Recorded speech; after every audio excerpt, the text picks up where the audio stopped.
गुरु प्यारी सास संगत जी, राधा स्वामी। आज की ये सुंदर सी साखी को पूरा जरूर सुनिएगा। इस साखी को सुनकर आपका बाबा जी पर विश्वास और भी अटूट हो जाएगा। और अगर आप भी अपने घर में रोज बाबा जी के स्वरूप के दर्शन करते हो, आपने अपने घर में बाबा जी का स्वरूप रखा है, तो ये साखी जरूर सुनिएगा। और अगर आपको ये साखी अच्छी लगे तो वीडियो को लाइक और शेयर अवश्य करिए। और बाबा जी की ऐसी और भी साखियाँ सुनने के लिए इस चैनल को जरूर सब्सक्राइब करिए। तो सास संगत जी, ये साखी जो सुनाने वाली हूँ, ये एक सत्संगी परिवार के साथ घटित एक सच्ची घटना है। ये साखी एक सत्संगी परिवार की है जिसके 4 सदस्य थे। पति पत्नी थे और उनके 2 बच्चे थे। जो आदमी था वो एक फैक्ट्री में काम करता था और पत्नी घर में ही अपने बच्चों की देखभाल करती थी। उनकी जो बेटी थी वो बड़ी थी, यानी कि उसने 12वीं कक्षा पास कर ली थी और अब वो कॉलेज जाती थी। उसके बाद जो उसका छोटा था बेटा, वो स्कूल में ही पढ़ाई करता था। ऐसे ही समय बीतता गया। वो परिवार जो है, यानी कि परिवार के चारों सदस्य बाबा जी को इतना मानते थे, इतना विश्वास रखते थे उन पर कि जब भी उन्हें समय मिलता तो वो सब परिवार जो है वो सत्संग सुनने के लिए जाते। वहाँ पर रविवार के दिन वो सेवा करने के लिए भी जाते, यानी कि वो सेवा का कोई भी मौका जो है वो नहीं छोड़ते थे, क्योंकि उनका विश्वास था कि उनके जीवन में जो भी हो रहा है ये सब कुछ उनके सतगुरु महाराज की कृपा है और उन्हीं की कृपा से जो है वो अच्छी जिंदगी जी रहे हैं। तो उनकी बेटी जो है, ऐसे ही समय बीतता गया। उसने कॉलेज की पढ़ाई जो है वो पूरी कर ली और बेटा जो है अभी भी स्कूल में जो है वो पढ़ रहा था। जब बेटी ने अपनी पढ़ाई पूरी कर ली तो फिर रिश्तेदार कहने लगे कि अब तुम अपनी बेटी की शादी किसी अच्छे घर में कर दो। तो दोनों पति पत्नी ने भी इस बात को सही माना और जो है ऐसे ही वो अपनी बेटी के लिए रिश्ता ढूंढने लगे। और वो जो रिश्ता ढूंढ रहे थे वो भी कोई सत्संगी परिवार में ही अपनी बेटी की शादी करना चाहते थे।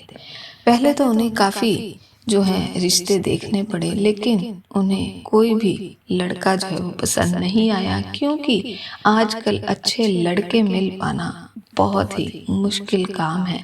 तो उन्हें ऐसे ही बाबा जी को मानने वाला कोई सत्संगी परिवार जो है वो चाहिए था। तो फिर उनके जब वो सत्संग में जाते थे तो उनके गुरु भाई ने ही कोई ऐसा रिश्ता बताया कि जो पूरा परिवार जो था वो भी सत्संगी था, बाबा जी को बड़े लंबे समय से मानता था। उनका एक बेटा था जो कि अच्छी कंपनी में जो है वो काम करता था। तो ऐसे ही उनकी बेटी के रिश्ते की बात जो है वो पक्की हो गई। शादी की जो डेट है वो फिक्स हो गई।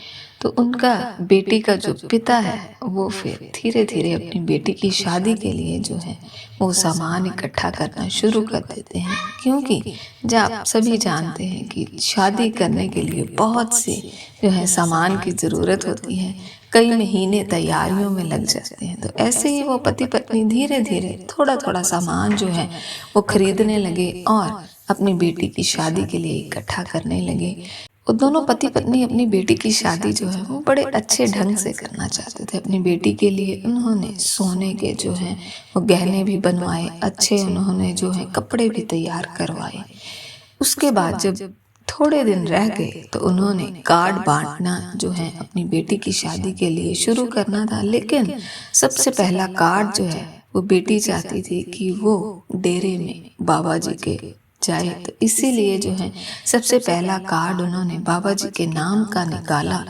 अब वो चारों जो हैं वो बाबा जी के डेरे में जाना चाहते थे कार्ड देने के लिए, लेकिन अब घर पर कोई नहीं था, क्योंकि उनका कोई और बड़ा जो है सदस्य घर में नहीं रहता था, वो चारों ही रहते थे। अब घर में बहुत सा सामान भी पड़ा था जो उन्होंने अपनी बेटी की शादी के लिए इकट्ठा किया था। घर को अकेला छोड़कर जाना भी बहुत ही गलत बात थी, क्योंकि कोई भी घटना हो सकती थी। लेकिन जो है वो चारों एक साथ जाना चाहते थे। तो फिर उसकी पत्नी ने कहा कि कोई बात नहीं, हम बाबा जी के डेरे में जा रहे हैं तो बाबा जी हमारी संभाल खुद करेंगे। तो उन्होंने बाबा जी के स्वरूप के आगे माथा टेका और जो है सारा सामान जो है वो एक जगह पर इकट्ठा करके उन्होंने एक संदूक के अंदर बंद कर दिया और उसके ऊपर जो है उन्होंने बाबा जी का स्वरूप रख दिया और बाबा जी का नाम लेकर वो जो है वो चले जाते हैं बाबा जी के डेरे में। तो जब बाबा जी के डेरे में वो जाते हैं तो रात के समय जो है कोई उन पर नज़र रखता है कि आज रात को इनके घर में कोई नहीं है, यानी कि चोर जो है वो दिन में पूरा ध्यान रखते हैं कि इनके घर में शादी है। तो शादी वाले घर में तो सभी लोग जानते हैं कि कोई ना कोई जो है वो महंगा सामान जो है नया सामान मिल ही जाता है। तो वो चोरों ने जो है उनके घर पर नज़र रखी और जब वो सारा परिवार सुबह चला गया तो वो रात के समय जो है उनके आने से पहले उनके घर में आते हैं और वहाँ पर आकर वो पूरे घर की छानबीन करते हैं, ढूंढने की कोशिश करते हैं, सारे कमरों में जाते हैं, लेकिन उन्हें कोई कुछ सामान नहीं मिलता है।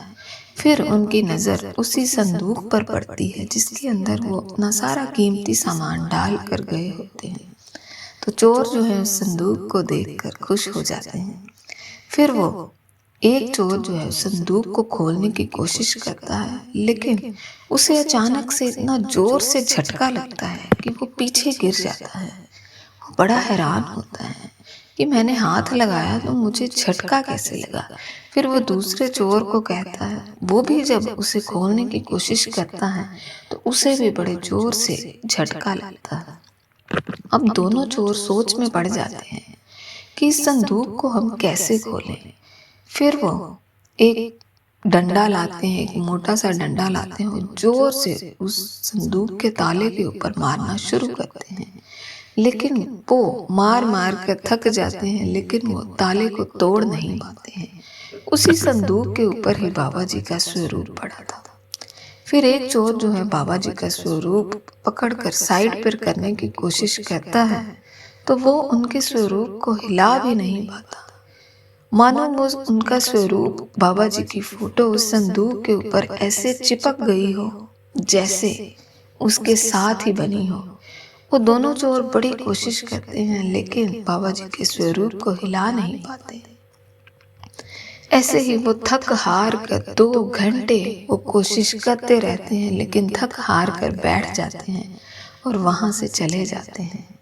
फिर अगले दिन सुबह जब वो पूरा परिवार अपने घर वापस आता है तो देखता है कि उनके घर का ताला टूटा हुआ है। अंदर जाकर देखते हैं तो हैरान रह जाते हैं कि जिस संदूक में वो अपना सारा सामान रख कर गए थे उस संदूक को कुछ भी नहीं हुआ, उसमें वैसे ही ताला लगा हुआ था और बाबा जी का स्वरूप उसके ऊपर पड़ा हुआ था।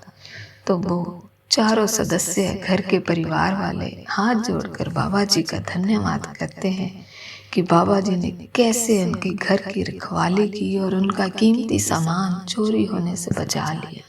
तो साथ संगत जी, ऐसे ही अगर आप अपने सब कुछ बाबा जी पर छोड़ दोगे, हर काम बाबा जी को सौंप दोगे, तो फिर आपको घबराने की कोई ज़रूरत नहीं। बाबा जी स्वयं ही आपके सारे काम संवार देंगे और आपके ऊपर आँच भी नहीं आने देंगे।